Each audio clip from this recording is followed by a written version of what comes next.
حسد سے عثمان بھائی کنٹینیو کرنا چاہوں گا کہ حسد ویسے تو ہو جاتا ہے جیسے یہ سورہ یوسف میں بھی آتا ہے، لیکن حسد جب یہ شکل اختیار کر جائے کہ آپ اگلے سے اس حد تک نفرت کرنے لگیں کہ اس سے یہ چیز چھن جائے، جی جیسے اللہ نے حاسدین سے پناہ مانگنے کے حوالے سے سورہ فلق میں آتا ہے، تو میں یہ سن رہا تھا کہ حاسد وہ ہوتا ہے جو یہ چاہے کہ اگلے سے یہ چیز چھن جائے، نعمت چھن جائے اور مجھے مل جائے، یا بس یہ تباہ و برباد ہو جائے۔ اس لیول تک عثمان بھی بندہ کیسے چلا جاتا ہے؟ میں کبھی کبھی سوچتا ہوں اور مجھے جواب بڑا مشکل ہو جاتا ہے کہ یار اس لیول تک بندہ گر گیا ہے کہ وہ اگلے کی موت چاہ رہا ہے، لوگ جادو کروانے تک چلے جاتے ہیں حسد کی وجہ سے۔ کیسے انسان اتنا گر جاتا ہے عثمان بھائی؟ علی بھائی سب سے پہلے دیکھیں گے جو سب سے پہلے حسد کس نے کیا؟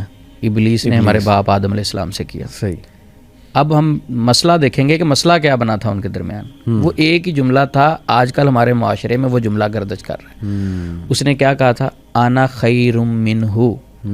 ابلیس نے کہا تھا میں اس سے بہتر ہوں، انا خیر منہ، یعنی اللہ تو نے اس کو مٹی سے پیدا کیا، مجھے آگ سے آگ اوپر جاتی مٹی نیچے، میں اس سے بہتر ہوں اور میں سجدہ کروں۔ جب یہ والا وائرس کسی بھی باڈی میں آتا ہے کہ انا خیر منہ، ابلیس کے آیا تھا، یہ ابلیس نے کہا تھا میں بہتر ہوں آدم علیہ السلام سے۔ انسانوں میں بھی جس کی باڈی میں یہ وائرس آتا ہے، جس طرح کووڈ آتا ہے نا، زبان کا ذائقہ چلا جاتا ہے، کووڈ آتا ہے تو کھانسی ہوتی ہے، سانس مشکل ہو جاتا ہے اور مسائل کئی آتے ہیں۔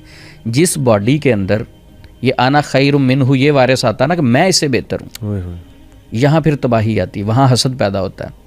پھر آپ کی باڈی نیگیٹو ریز کا ٹاور بن جاتی ہے۔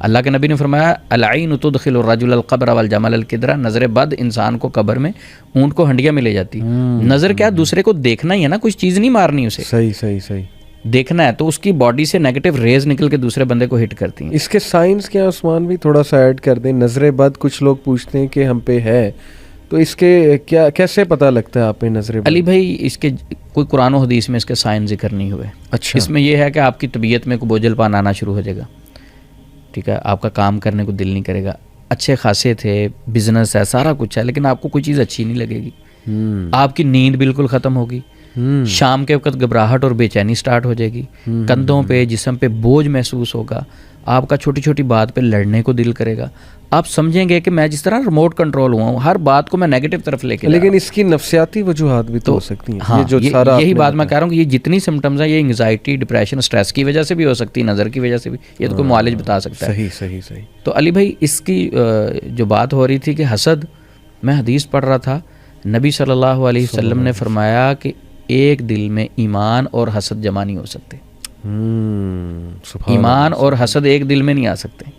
بالکل صحیح۔ جہاں حسد ہوگا وہاں ایمان ختم، جہاں ایمان گیا تو اس کی زندگی سے سکون چلا جاتا ہے، اور جس کی اپنی زندگی میں سکون نہ ہو وہ دوسروں کو کیسے سکون سے رہنے دے گا؟ وہ تو خود ایک بیمار شخص ہے، بالکل ٹھیک ہے۔ اور ایک اور حدیث ہے، نبی صلی اللہ علیہ وسلم نے فرمایا، ترغیب و ترہیب میں ہے کہ حسد تو دین کو مونڈ دینے والی مرض ہے۔ اچھا، دین کو مونڈ دینے والی، مثلا ایک بندہ حسد کرتا ہے تو سمجھیں دین اس سے دور چلا گیا، اس کا دین سے کوئی لنک نہیں ہے۔ اور حسد کرنے والا بیسیکلی اللہ کی تقسیم پہ ناراضی ہونے والا شخص ہے، وہ راضی نہیں ہے۔ اب اللہ ہے نا، اللہ نے تقسیم کی ہے، ایک آدمی اسے گاڑی دے دی، ایک آدمی اسے بائک دی، اور اس میں بھی اللہ کی حکمت ہے، اس کے پاس بائک ہے تو اس میں بھی 100 حکمتیں ہیں، کیونکہ اصل علم اللہ کے پاس ہے۔ تو جو اللہ نے چیزیں تقسیم کی، بانٹی، حسد کرنے والا وہ کہتا ہے نہیں، یہ اللہ کی تقسیم غلط ہے، جو اس کے پاس چیز ہے نا وہ تو میرے پاس ہونی چاہیے تھی۔ تو یہ جب اس تقسیم پہ وہ راضی نہیں ہوتا تو وہ خود ایک، میں کہتا ہوں ایسا بندہ جو دوسروں سے حسد کرتا ہے وہ کینسر کی مرض لگ جائے وہ چھوٹی مرض ہے، اس کی زندگی کا سکون ہی چلا جاتا ہے، ایمان ہی چلا گیا، جیسا آپ نے حدیث بتائی، ایمان ہی چلا گیا۔ تو WHO کیا کہتا ہے کہ ایک صحت مند کے اندر کون سی علامتیں ہوتی ہیں؟ 3 چیزیں ہوں گی، فزیکل ہیلتھ، مینٹل ہیلتھ اور سوشل ویل بینگ۔ صحیح، یہ 3 چیزیں کسی بندے کے اندر ہیں تو وہ صحت مند آدمی ہے۔ بالکل ٹھیک۔ اب فزیکل ہیلتھ بہت سارے لوگوں کی اچھی ہے، مینٹل ہیلتھ ان کی حسد کر رہا ہے، مینٹل ہیلتھ کسی کا کینہ اور بغض دل میں رکھا ہوا ہے، مینٹل ہیلتھ اس کی نہیں ہے، وہ صحت مند آدمی نہیں، اس کو ہم صحت مند نہیں کہہ سکتے۔ صحیح بات۔ تو جو حسد کرنے والا ہے وہ صحت مند آدمی نہیں ہے۔ اور عثمان بھائی کچھ لوگ اتنا حسد اور اتنی لڑائیاں اور سخت مزاج، جیسے آپ نے کہا، کوئی چھوٹی سی بات ہوئی تعلق ہی توڑ لیا رشتہ داروں سے، اور تعلق اس لیول کا توڑا کہ اولاد نے بھی تعلق توڑا، آگے ان کی اولاد نے بھی تعلق توڑا، یعنی وہ سلسلہ چل رہا ہے. میں سوچتا ہوں کہ یار وہ بندہ قبر میں اللہ معاف کرے بچائے کہ اس پہ رحم کرنے کے اولاد کو چاہیے آگے دوستیاں کر لے، اپنے معاملات سلجھا لے، تاکہ آپ کے والدین خدا نہ خواستہ اگر ان سے کوئی کوتاہی ہو گئی تعلق توڑنے کی تو ان کو بھی کچھ سکون آ جائے کہ ہمارے بچوں نے پیچھے سے معاملات درست کر لیے. لیکن وہ چلتا جا رہا ہے، بات ہی نہیں کر رہے ایک دوسرے سے. علی بھائی ماحول کا بھی تو اثر ہوتا ہے نا. وہ اورا آپ نے سرچ کیا ہوگا، جو حالہ ہے ہر بندے کے ارد گرد اورا.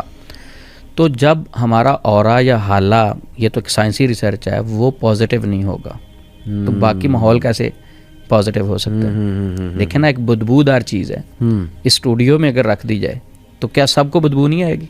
بالکل. تو اسی طرح ایک بندہ نیگیٹو آدمی ایک گھر میں رہ رہا ہے تو سارے لوگوں کو نیگیٹو کر دے گا. اگر والد نیگیٹو ہے، حسد کرتا ہے، تو اولاد بھی کرے گی، ضروری نہیں ہے کرے گی. اس نیگیٹو ریز کا، شعاؤں کا اثر ہوتا ہے. جس طرح نظر بد لگ جاتی ہے تو نیگیٹو سوچنے کا بھی دوسروں پر اثر ہوتا ہے. گفتگو کا جس طرح اثر ہوتا ہے، نیگیٹو سوچنے کا بھی ہوتا ہے. سائنٹیفک چیز ہے.